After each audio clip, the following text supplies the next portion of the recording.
Hi, it's Zobble975 and welcome to Elite Dangerous on the Legacy version on Xbox. And I thought I'd use this video to talk about the fact that I've just turned 50. Would you believe? Yep. And the bones ache a bit more, the joints ache a bit more, and the reflexes are going a little bit more. But, you know, I can still hold my own in a PvP fight even though I am a gimbal scrub. And this is me, a gimbal scrub versus Dev. Dev knows what he's doing in PvP, and he is one of the top end PvPers left on Xbox. Yeah, he knows these things like vector matching and stuff like that. And I kind of switch tactics on him here. I tank up as much as possible early in the fight, and I'm a slow moving, easy to hit target, camping my shields. And then later in the fight I'll switch to 033 and do a bit of orbiting.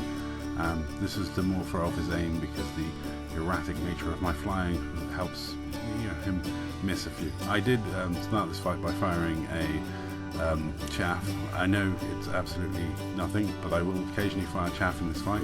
Psychological chaff is a thing. I know he's all fixed. He's 3 plasmax and 2 railguns, and he hits like a brick. I am all pulse lasers, 2 turreted and 3 pulses. I once got called an absolute gimbal scrub for using this build, and I pointed out to the person who was angry about it killing him and me being such a gimbal scrub, and I was like, yeah, but 2/5 of the weapon are actually turrets, so it's nearly as much turret as gimbals, and that wound up even more. But this ship was actually built for a specific purpose. It was built to wind people up in the IED war. We built a few ships which were we had full wings of phasing and heat builds, where Frodo would heat them up and they would start dying from the inside because of the heat. And then of course I'm a gimbal scrub using phasing, and so that would hurt them more. Also, it's got a lot of shields, and it was designed to do one thing very well: take focus. And so I'm very used to being 4-2-0 in this, and just straight lining out of combat with half of IED chasing me, while my friends blow the hell out of them from behind. This is how we started a lot of the PvP fights during the IED war. Was they would focus me, I would run, and they would all straight line after me, and all of my friends would straight line after them, and eventually they would have to give up the chase on me, turn around and deal with the more skilled pilots and the damage they were taking. As it is my birthday, I think we'll have a 80s throwback for tunes now, so let's hit up the Airwolf theme and get that going. But yeah, so then of course I would really cheekily reboot and repair 6k away from the fighting, and then slip back in with half my shields up and proceed to pick people off that were weakened by much more skilled pilots, and fill my boots full of little explosions of IED guys. Plus, there's nothing that annoys a really skilled pilot more than being hit by a scramble spectrum. Yeah, so I've got a missive, a scramble spectrum, and 3 phasing on this, and as you can see from the fact Devs has taken sort of a quarter of his hull already.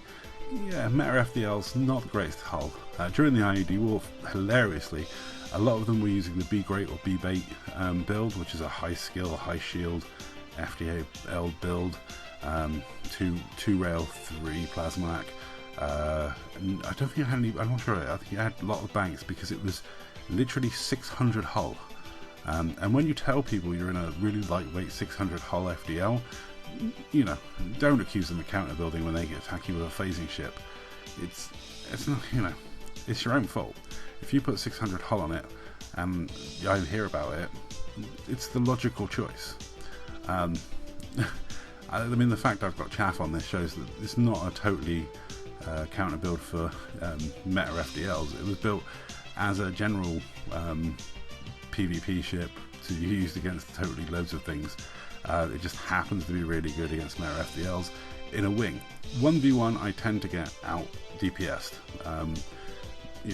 I have to pull a lot of shenanigans and crazy stuff, and but basically I can't camp pips successfully in this, unlike my frag ships, because the weapons are too juicy, so I have to kind of balance defense and offense.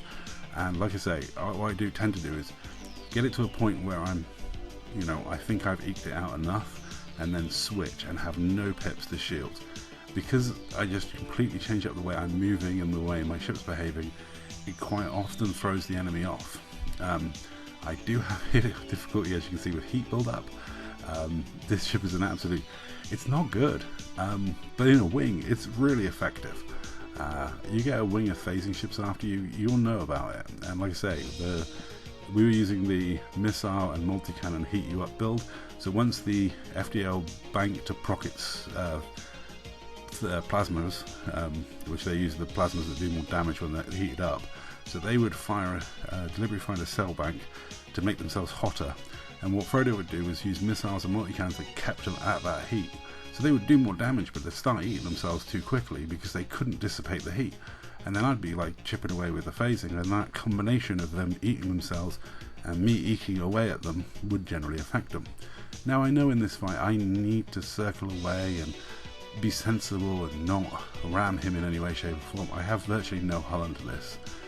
But unfortunately for me, despite being 50 and a sensible player that knows what to do, there is inside me, this desire to ram things or go out in a blaze of glory. It's an ancestral thing I can't shake. I have a Japanese grandfather in my heritage, and his ancestors, I feel, call to me with the desire to Banzai and just charge into the fray. I can't help it. I mean, look here, he's 42% hull. I'm doing a really good job. I'm still keeping my shields up somehow. I'm about to lose them, but it's been a great effort. And all I've got to do is continue circling, not engage, not ram. Yeah, the temptation is there, I'm sorry. Had I circled away and stayed away, I think I would have been fine. I mean, as you can see, when he hits me, he takes a big chunk of hull off. But he's whittling away quickly, and that scramble spectrum's going to bite him soon. I know it is. I think that was when I think the scramble spectrum just had an effect there. But I can't resist. So when he comes in for the ram, I don't back away, I go for it. And it may not be the smartest move, but at least I go out in honour and style, like my ancestors would have liked. And I gotta say, when Dev's joined party afterwards, he was much happier after he found out that I died as well. So GG to Dev, and this was a wonderful PvP fight between a gimballed scrub and a meta FDL. GG, thanks for watching. That was a good fight, man. As always, good GG.